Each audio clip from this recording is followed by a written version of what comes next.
Alors aujourd'hui, on va parler d'une personne inspirante, d'une personne qui symbolise la réussite, d'une personne qui symbolise la possibilité. Aujourd'hui, on va parler d'une personne qui a battu le record des tractions en faisant 4030 tractions en 17 heures. Une personne qui a couru 160 km en 19 heures. Cette personne, c'est David Goggins. Donc, pour les personnes qui sont intéressées qui ne connaissent pas qui est David Goggins, ou bien tu veux savoir qui est David Goggins, on va ensemble on va l'écouter, parce que c'est pas moi qui va vous dire qui est David Goggins, parce que si moi je vous dis qui est David Goggins, peut-être que je vais laisser quelque chose, mais on va l'écouter ensemble et moi je vais vous réexpliquer certaines choses que peut-être que vous n'avez pas compris. Donc allez, let's go. Alors dans cette vidéo, on va écouter ensemble un interview de David Goggins pour comprendre qui est David Goggins et qui est cette personne incroyable. Vous allez aimer. Alors on y va. Il faut être prêt à souffrir pour atteindre l'autre côté. Vous savez, l'autre côté de la souffrance est un tout autre monde dont les gens ne soupçonnent même pas l'existence. Ce qu'il a dit, il faut être prêt pour souffrir pour atteindre l'autre côté de la vie, du monde. Il faut savoir que dans la vie, si vous voulez quelque chose, il faut souffrir. C'est-à-dire que il n'y a pas quelque chose qu'on peut avoir dans la vie avec la facilité. La facilité ne vous mène à rien. Donc tout ce que vous voulez dans la vie, il faut vous souffrir pour l'avoir. Si vous voulez réussir dans la vie, il faut prêt à perdre, il faut prêt à faire face à l'échec, il faut prêt à vraiment prendre des sacrifices pour pouvoir réussir. Dans tout dans la vie, il y a un prix. On paye le prix pour l'avoir. C'est très important. C'est ça qu'il a dit en premier. Allez, on y va. Depuis le tout début, la manière dont je suis devenu ce que je suis aujourd'hui, j'ai grandi en étant très faible, très peu sûr de moi. Quand j'étais enfant, je me suis beaucoup fait battre. Pas seulement physiquement, mais mentalement aussi. Mon père était alcoolique, donc il était très violent avec moi quand je grandissais. Pas seulement envers moi, mais aussi... En général, ce qu'on dit, il faut savoir que dans la vie c'est comme ça. Par exemple, lui, il a une enfance vraiment très difficile. Comme ce qu'il a dit, son père la battait tout le temps, mais aussi sa mère était alcoolique. De ce fait qu'il y a quelqu'un que j'ai écouté, c'est pas moi qui a lu le livre, mais il y a quelqu'un qui a lu un livre et il m'a raconté. Même il a dit que c'est un livre de Cheikh Bel Al Maktoum, je pense que c'est le patron de Dubaï, du genre comme ça. Il a dit que les temps forts créent des hommes forts. Ça veut dire que les gens qui ont passé dans des familles difficiles ou bien dans des moments difficiles, la plupart du temps, ils vont être des gens vraiment forts, des leaders quoi. Mais les hommes ou bien les hommes de manière générale, hommes ou femmes, qui ont vraiment vécu dans des moments faciles, ils vont être des hommes vraiment faibles, des feignants quoi. Et ça, si on regarde dans la vie, on le constate quoi. David Goggins, si aujourd'hui il est comme ça, il est l'homme qu'il est aujourd'hui, c'est parce que il a vécu des choses très difficiles vraiment quand il était enfant. C'est pour cela que aujourd'hui on parle de David Goggins. Il faut savoir que dans cette vidéo, vous allez comprendre qui est David Goggins, parce que c'est un gars incroyable, c'est un gars qui a réussi vraiment à conquérir son esprit pour pouvoir faire tout ce qu'il veut. Parce que lui, il n'est pas que lui. Si on regarde les règles des standards, lui, il ne censait pas être là, parce que lui, il n'est pas né dans des familles riches, non. Sa famille était pauvre, mais aussi il n'était pas seulement pauvre, mais aussi on le battait, mais aussi il était dans la famille vraiment très difficile quoi. Sa mère aussi était battue par son père, et tout ça là vous allez comprendre dans cette vidéo. Donc on y va. Envers ma mère. Et à partir de là, dès mon plus jeune âge, mes fondations ont été fissurées. Donc avec ces mauvaises fondations, et une mère qui avait elle aussi de mauvaises fondations, je n'avais personne pour, vous savez, me faire comprendre les rouages, me montrer le chemin. Nous avions emménagé dans une... L'importance de l'entourage, l'importance de la famille, c'est très important. Quand vous avez une famille stable, il faut savoir que vous avez la bénédiction de réussir, de faire tout ce que vous voulez dans la vie. L'importance, ça dit que si vous l'avez, vous ne pouvez pas comprendre l'importance, mais pour les gens qui n'ont pas, c'est eux qui vont vous dire l'importance de cette magnifique bénédiction quoi, d'avoir une famille qui est là pour vous et tout ça là quoi. C'est très important. Petite ville de l'Indiana, à Brazil. L'Indiana, c'est là qu'il habitait. Hein. Dans l'Indiana. Et il y avait genre 5 familles noires là-bas. Donc il m'arrivait régulièrement de me faire traiter de nègre. Je n'avais pas beaucoup d'amis, mais Vous savez, quand vous avez ce genre de fondation, la seule chose que vous voyez vraiment, c'est le négatif. Vous n'arrivez pas à voir les gens qui vous aiment. Tout ce que vous voyez, ce sont les gens qui ne vous aiment pas. Donc, avec le temps, cette fondation n'a fait que se fragiliser, se fragiliser. Et au fil des années, j'ai commencé à bégayer. J'ai eu beaucoup de problèmes avec les gens. Je souffrais d'anxiété sociale. J'ai copié tout au long de ma scolarité. J'avais des difficultés d'apprentissage, donc j'ai beaucoup triché à l'école.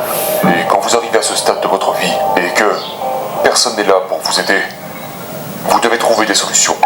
Donc, ce qui a fait de moi ce que je suis aujourd'hui, c'est essentiellement ces mauvaises fondations et le fait de ne pas aimer ma situation. Et donc, j'ai dû apprendre à réparer cette fondation complètement.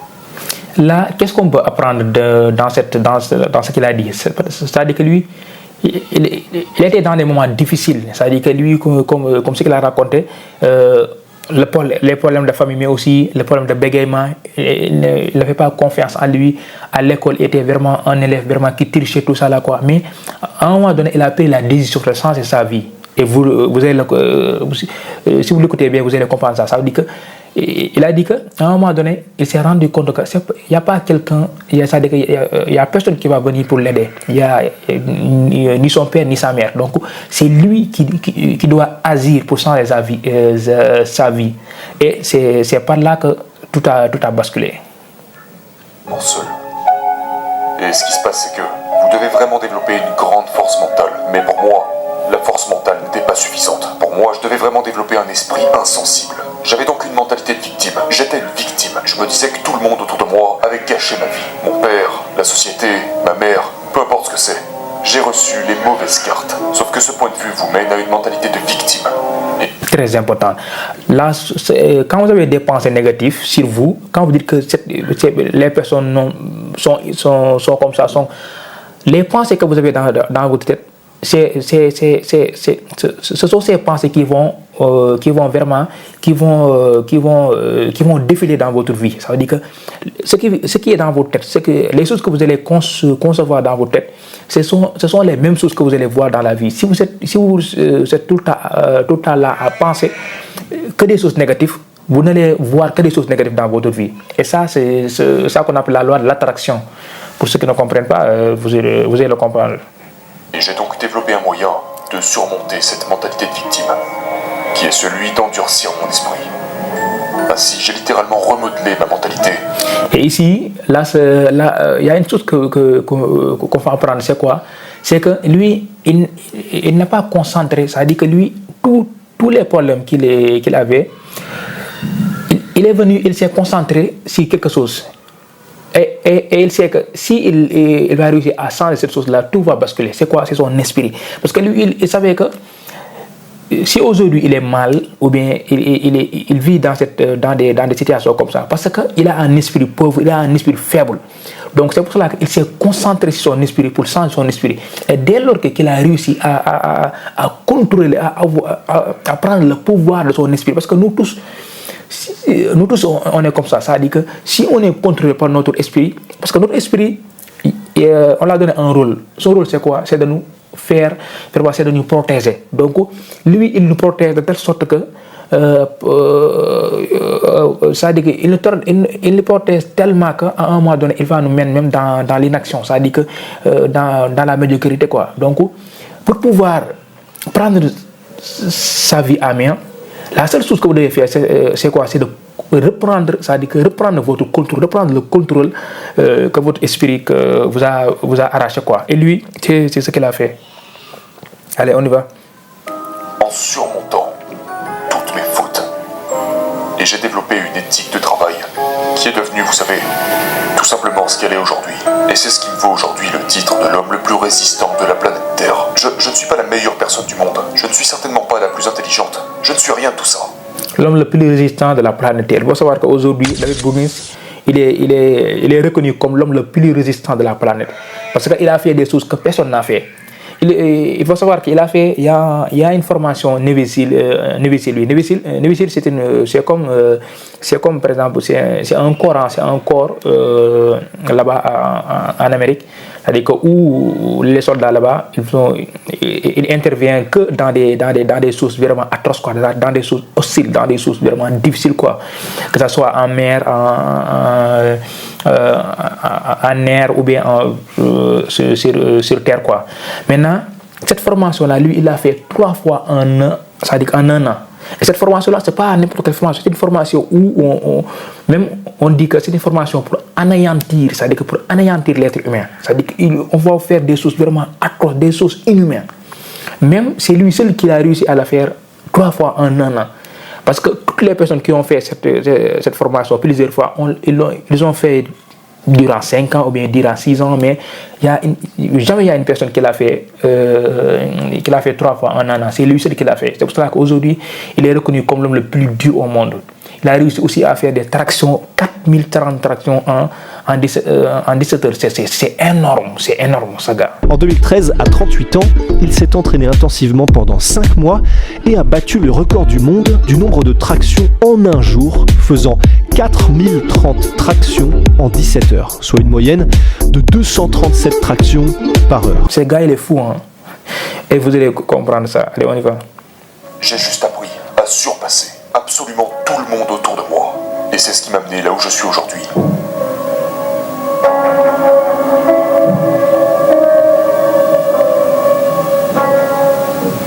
Je ne mène pas une vie très glamour. Je vis de manière très inconfortable pour la plupart des gens. Ce n'est pas que je suis pauvre. Ce n'est pas que je n'ai pas les moyens de faire autrement. C'est comme un boxeur.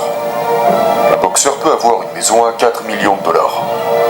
Mais avant un grand combat, il va partir dans les montagnes pendant 2 mois pour s'entraîner dans un monde totalement isolé et dépourvu de confort. Il va vivre dans une grange, dormir à même le sol. Ce que fait ce boxeur, c'est qu'il essaye de modeler sa mentalité. Il ramène sa mentalité à un état très sauvage, de sorte que lorsqu'il monte sur le ring, sa mentalité le rend prêt à donner tout ce qu'il faudra donner pour gagner ce match de... Il faut comprendre que David Goggins, moi je l'écoute tellement que j'ai compris beaucoup de choses sur l'esprit humain. C'est-à-dire que l'esprit humain, il est tellement fort de telle sorte que parfois, si vous le mettez dans la zone rouge, c'est-à-dire que dans la zone où il n'a pas le choix, il va trouver quelque chose. Par exemple, c'est grâce à David Goggins que j'ai compris que l'esprit humain, parfois, quand vous pensez que vous êtes fatigué, c'est pas que vous êtes fatigué, non, vous n'êtes pas fatigué. Le moment où vous pensez que vous n'êtes, c'est-à-dire que vous n'avez plus la force, c'est à ce moment-là que l'esprit humain a pris le contrôle et c'est-à-dire qu'il fait tout pour que vous arrêtez, quoi. Par exemple, quand vous courez, le moment où vous pensez que vous êtes fatigué, vous n'êtes pas fatigué, mais c'est votre esprit qui a le contrôle. Vraiment, donc, notre rôle, c'est quoi? C'est de reprendre le contrôle. Ce qu'il dit, c'est quoi? C'est que toutes les personnes qui ont réussi, ils font comme ça. À un moment donné, même les sportifs, à un moment donné, quand ils ont un combat, ils font faire quoi? Durant tous leurs entraînements avant le combat, il faut essayer de prendre le contrôle de telle sorte que le jour du combat, vraiment le cerveau ne le lâche pas, quoi. Parce que dès lors qu'il sait que le cerveau humain, c'est celui que je parle là, dès lors qu'il sait que toi là, tu es inarrêtable, il va trouver des solutions. Ça, c'est moi qui le dis. Ça dit qu'il est incroyable, il est tellement puissant. Et vous allez comprendre ça. Allez, on y va. Boxe. Donc ce que j'ai réalisé, en grandissant à partir de ces mauvaises fondations, c'est que j'avais un esprit très, très faible. Et aujourd'hui, je vis de cette manière, comme ce boxeur qui s'entraîne pour ce grand combat. Vous voyez, mais je vis comme ça tout le temps. Donc ce que je fais, c'est que j'aiguise mon épée.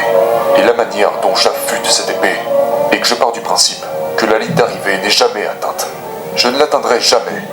Et chaque fois que je me rapproche du sommet d'une montagne, ce que je fais, c'est que je me pousse à en retomber, volontairement. Parce que je crois que la véritable croissance se fait à partir de zéro.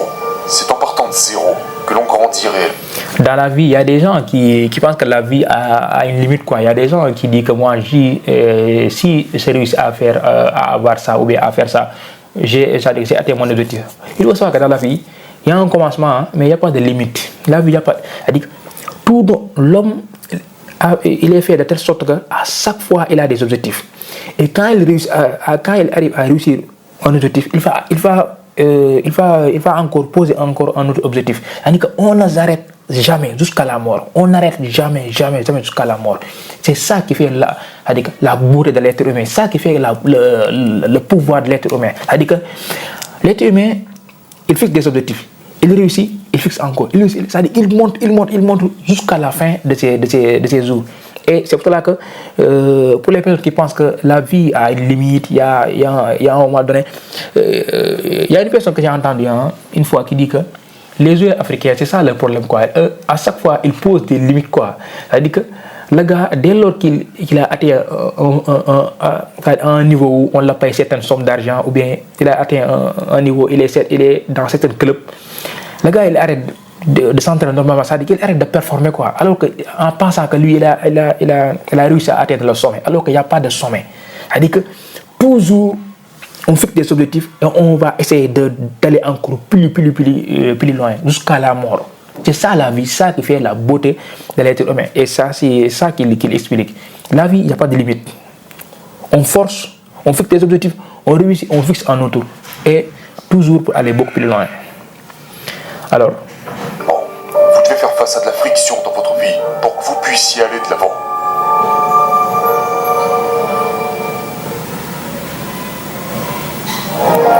Aujourd'hui, beaucoup de gens disent de moi que je suis l'homme le plus résistant de la planète. Mais j'en suis arrivé là grâce à une éthique de travail sans fin.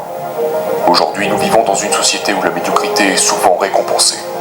Genre, la médiocrité est presque la norme. Et à mes yeux, si vous vivez de cette façon, vous n'avez que ce que vous méritez. Disons que vous êtes à côté de 10.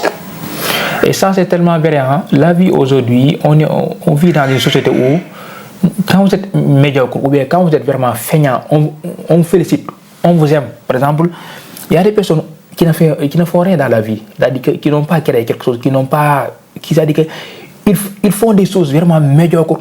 Mais la plupart du temps, ce sont ces personnes-là qui ont beaucoup plus c'est-à-dire que les gens leur considèrent beaucoup plus que les personnes qui font vraiment, qui font quelque chose. Par exemple, on va comparer quelque chose. Prenez dans les réseaux sociaux, par exemple.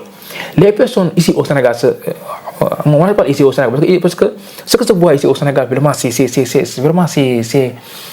moi je peux la qualifier, vraiment, ça dit que c'est grave, quoi. Ça dit que les personnes qu'on suit le plus, c'est-à-dire que les personnes qui sont beaucoup plus suivies, c'est-à-dire que c'est des personnes qui ne font rien. C'est-à-dire que c'est des personnes qui font des choses vraiment qu'on peut qualifier même d'abrutir les gens, quoi. C'est-à-dire que ils ne font rien vraiment qui peut apporter vraiment, qui peut vraiment faire avancer les choses, ou bien ils ne font rien qui peut apporter à une personne qui les regarde quelque chose, quoi, à part vraiment de rire ou bien de faire des choses un peu médiocres, quoi. C'est ça, quoi. Ça dit que on vit dans une société où il faut être médiocre pour que les gens vous aiment. Quand vous êtes une personne vraiment qui prend sa vie en main, quand vous êtes une personne vraiment qui ne font pas les choses qui vont perdre du temps, une personne qui ne part pas, par exemple, au soir, une personne vraiment qui lit des livres, une personne, la plupart du temps, les gens ne vous aiment pas. Et ça vous pouvez le regarder dans toutes les sociétés. Hein. Par exemple, si vous à l'école, si vous êtes une personne qui se concentre, une personne qui ne bavarde pas trop, une personne qui est calme, les gens ne vous aiment pas. Il faut être meilleur pour que les gens vous aiment. Même ici en école, même ici à l'école, quand vous regardez les gens qui sont beaucoup plus bavards, la plupart du temps c'est des personnes qu'on considère le plus que les autres personnes. Et ça, tout cela c'est amené parce que on vit dans une société où la médiocrité elle est récompensée. Il faut être médiocre pour que les gens vous aiment. Et c'est ça qu'il est en train d'expliquer là. Juste là que lui-même il a dit dans un autre interview, il a dit que aujourd'hui réussir c'est beaucoup plus facile qu'avant, quoi. Parce qu'aujourd'hui il suffit d'avoir un peu de persévérance ou bien un peu de vraiment un peu de persévérance, mais aussi un peu d'objectifs vraiment pour dépasser des milliers de personnes, parce que la plupart du temps les gens sont médiocres. C'est pas moi qui l'a dit, c'est David Bowie qui l'a dit, mais je ne sais pas c'est cette interview là ou bien c'est l'autre, mais peut-être qu'il va le dire ici, mais il a dit qu'aujourd'hui c'est beaucoup plus facile de réussir parce que la plupart du temps les gens sont des feignants, sont médiocres. Allez. Ces 10 personnes sont toutes médiocres. et vous battez ces personnes dans une course ou au travail ou peu importe. La vérité, c'est que vous restez médiocre. Ce que nous faisons dans la vie, c'est que nous fixons nos normes par rapport aux autres. Ce que nous faisons dans la vie, c'est que nous regardons ce que quelqu'un d'autre a fait avant nous. Et ensuite, ça devient notre norme. Je ne regarde pas la norme de qui que ce soit. Je fixe mes propres standards. Et si je suis devenu, comme les gens le disent, l'homme le plus résistant de la planète, c'est littéralement parce que j'ai établi mes propres normes. J'ai commencé à réinventer la roue pour ma propre vie. Je n'ai pas suivi la foule, peu importe ce qu'elle pouvait faire. Je n'ai suivi personne. J'ai fait ce que je devais faire pour arriver là où je voulais aller. Et c'est seulement là que se trouve la véritable croissance. C'est seulement comme ça que vous vous trouverez vous-même. Je n'essaie pas de ressembler à Michael Jordan, à Tiger Woods ou qui que ce soit. J'essaie d'être David Goggins. Et c'est seulement comme ça que vous découvrirez de quoi vous êtes fait, en essayant de vous conquérir vous-même. Et ça, c'est très important. Et cette partie-là, je l'aime je l'aime beaucoup. Par exemple, dans la vie, nous tous, on a tendance à se comparer avec nos amis, à se comparer avec les personnes qui sont autour, ou bien même quand c'est-à-dire que notre objectif, même ça dépend des personnes qui sont autour de nous, quoi. Par exemple, si vous êtes entouré par des personnes qui sont médiocres, la plupart du temps, c'est-à-dire que toi, même si vous êtes un homme vraiment qui a des objectifs, tout ça là, vous êtes médiocre, parce que, sans le savoir, parce que vous allez avoir des objectifs qui sont vraiment très petits ou bien très médiocres, parce que la plupart du temps, notre objectif, ça dépend des objectifs des personnes qui nous accompagnent. Par exemple, quand vous avez des amis vraiment qui ont des objectifs très petits, c'est-à-dire que des objectifs, par exemple, on va prendre des chiffres, qui ont des objectifs, par exemple, de gagner, par exemple, 100 000 francs par mois, 200 000 francs par mois, si vous avez, ça dit que votre objectif, même si ça dépasse 100 000 francs ou 200 000 francs par mois, vous allez avoir des objectifs comme par exemple avoir 300 000. Parce que pour toi, 300 000 francs, c'est beaucoup par rapport à vos amis. Alors que ça, c'est la médiocrité, quoi. Ça veut dire que je ne dis pas que c'est des sommes, ce sont des sommes médiocres, parce que j'ai pris seulement un exemple, quoi. Mais c'est pour vous dire que il faut, dans la vie, il faut accompagner, il faut vous entourer avec des personnes qui ont des objectifs grands, quoi. C'est-à-dire qui ont des vraiment grands objectifs, ou bien qui pensent grand, quoi. Parce que si vous êtes accompagné avec des personnes vraiment qui ne pensent pas grand, ou bien des personnes qui sont médiocres, toi-même, tu peux penser que tu es un homme qui a des objectifs grands, mais la plupart du temps, vous êtes un feignant, ou bien ça, un médiocre, mais sans le savoir, quoi. Parce que quand vous faites un combat et vous battez, et vraiment, ça veut dire que vous avez battu que des médiocres, ça veut dire que toi, vous êtes un médiocre sans le savoir. Ça veut dire que vous avez gagné, c'est toi le vainqueur, mais tu as battu que des médiocres. Donc, vous êtes un médiocre sans le savoir. Et c'est ça qu'il essaie d'expliquer, quoi. Et encore, la vie, il ne faut pas se comparer avec les autres. Chaque personne a sa mission, donc on va réussir nous tous sans vraiment se comparer avec une personne, X personne ou bien l'autre personne. Chaque personne a sa propre réussite. Donc, ce que X personne est en train de faire, c'est pas seulement que c'est ça que vous devez faire pour réussir. Vous pouvez faire ce que vous voulez faire et réussir, mais sans dépendre de l'autre. Ça qui dit que je suis David Goggins, ça dit que je n'essaie pas de ressembler à Michael Jordan. Non, je suis David Goggins, c'est quoi ma mission? Je vais réussir dans ça. Mais c'est pas comme Michael Jordan a réussi dans le basket, moi je dois réussir dans le basket. Non. Mais moi aussi, j'ai une mission que je dois accomplir, donc je vais suivre ma voie et je vais réussir.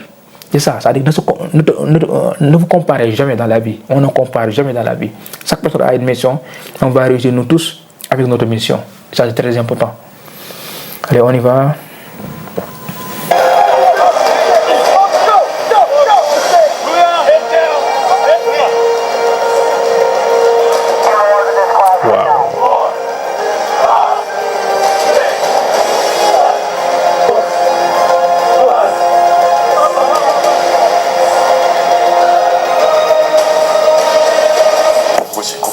Aux gens qui passent par une période difficile. Aujourd'hui, beaucoup de gens connaissent mon histoire. Je viens d'un milieu très très compliqué. Mais il faut être ouvert à ce sujet. Comme par exemple sur les réseaux sociaux. Aujourd'hui, beaucoup de gens sont sur les réseaux sociaux. Et ce qu'ils font, c'est qu'ils vous montrent leur meilleur côté. Tout le monde sur les réseaux, chaque personne dans ce monde-là, Si vous avez des amis, tout le monde a deux facettes. Nous avons ce côté que nous voulons que les gens voient. C'est notre meilleure facette. C'est notre meilleur côté. Mais nous avons aussi ce côté sur lequel nous ne travaillons pas. Et ce côté sur lequel nous ne travaillons pas est celui que nous voulons que personne ne voit. Sur les réseaux, par exemple, tout le monde parle de leurs vacances, de... Vous savez, genre, je compte aller là-bas, je suis ici. Là, c'est moi à la salle de sport. Là, c'est moi ici. Là, c'est moi là-bas. Ce que je fais, personnellement, c'est que je mets en avant mon mauvais côté. Je veux que tout le monde sache que je suis ceci, ça et ça. Que je dois travailler sur toutes ces choses. C'est ok. Donc la première chose à faire est d'accepter le fait que tout le monde vous juge, que vous vous jugez vous-même, et que c'est ok d'être une merde. C'est ok de ne pas être exactement comme les autres. C'est ok de ne pas suivre la foule. Donc c'est l'une des choses que je dirais aux gens. Ne vous préoccupez pas de ce que font les autres. Préoccupez-vous de ce que vous faites. Concentrez-vous sur ce que vous faites, parce que tous les autres, tous ces gens qui vous jugent, eux aussi, ils ont des problèmes. Et c'est à ce moment-là que j'ai pris conscience de moi-même. J'ai cessé de me comparer aux autres et j'ai commencé à me comparer à moi. Je suis mon propre héros. Alors, dans cette partie-là, David Gong est en train d'expliquer quelque chose qui est très important. Par exemple, on vit dans une société où, vraiment, il y a l'Internet. Par exemple, nous tous, on est dans les réseaux sociaux, mais il faut savoir que les réseaux sociaux, il faut réussir à utiliser les réseaux sociaux sans que les réseaux sociaux nous utilisent. Est-ce que vous comprenez? Par exemple, nous tous, on a des personnes qu'on suit dans les réseaux sociaux, mais il faut savoir une chose. Les personnes qui sont dans les réseaux ne vous montrent jamais ce qui ne va pas. C'est-à-dire que toujours, il faut montrer ce qui est beau, ce qui va, ce qu'ils ont réussi, mais ils ne vous montrent jamais ce qui est moche, leur échec, les choses qui ne vont pas. Et ça, vous allez le comprendre. Pourquoi? C'est-à-dire que vous devez le comprendre. Pourquoi? Parce que vous êtes derrière l'écran et vous suivez les gens. Maintenant, si vous laissez les gens comme ça, c'est-à-dire qu'ils vont vous faire croire que la vie est comme ça. C'est-à-dire qu'il n'y a que la belle vie dans les autres personnes. Et toi, c'est toi seulement qui est dans la médiocrité. Alors que c'est faux. Toutes les personnes, nous tous, on a des zones rouges, on a des zones vraiment blanches, quoi. Mais on ne montre que ce qui va et ce qui ne va pas, on ne le montre pas. Ce qui fait que chez toi, qui suis derrière l'écran, qui suis les gens, si vous pensez, à un moment donné, vous allez penser que c'est toi qui es dans la galère, quoi, mais tout le monde vit une vie magnifique. Par exemple, parce qu'ils vont montrer leurs vacances, ou bien ils vont montrer ce qu'ils mangent, les choses qu'ils mangent, alors que peut-être que la personne, c'est pas ça son quotidien, mais peut-être qu'on l'a invité quelque part et est en train de filmer ce qu'il est en train de manger, et toi tu penses qu'il mange ça chaque jour. Tu vois, ça veut dire que c'est ça qui fait que on vit dans une société où il ne faut pas laisser les choses vous utilisent, mais il faut utiliser les choses à votre avantage. Parce que moi, je suis dans les réseaux, moi je consomme des contenus, mais je ne laisse jamais les contenus des gens me contrôler ou bien me faire croire des choses que je ne veux pas croire. Et ça, c'est très important. Je suis mon propre héros. Je crois que beaucoup plus de gens peuvent s'identifier à la difficulté qu'au succès. Les gens s'identifient beaucoup plus aux difficultés. Vous savez, je m'identifie beaucoup plus à une personne qui est en train de se sortir de la merde. La plupart d'entre nous dans ce monde sont des outsiders. Très peu d'entre nous se comptent parmi les 1%. Et quand je dis ces 1%, je parle de ces gens qui sont genre ces grands PDG, ces personnes qui sont les meilleurs basketteurs, les meilleurs golfeurs. Très peu de gens sont là-bas. Et moi je m'adresse à tous ces gens qui sont entre le fond et le milieu et qui essaient d'atteindre le sommet. Tout est une question d'éthique de travail. C'est pourquoi tout le monde aime l'histoire de Rocky. Quel truc à propos de ça? C'est que pour incarner une histoire à la Rocky, il ne faut pas oublier de bouger son putain de cul. Et très peu de gens sont prêts à faire cette partie du chemin. C'est la partie difficile.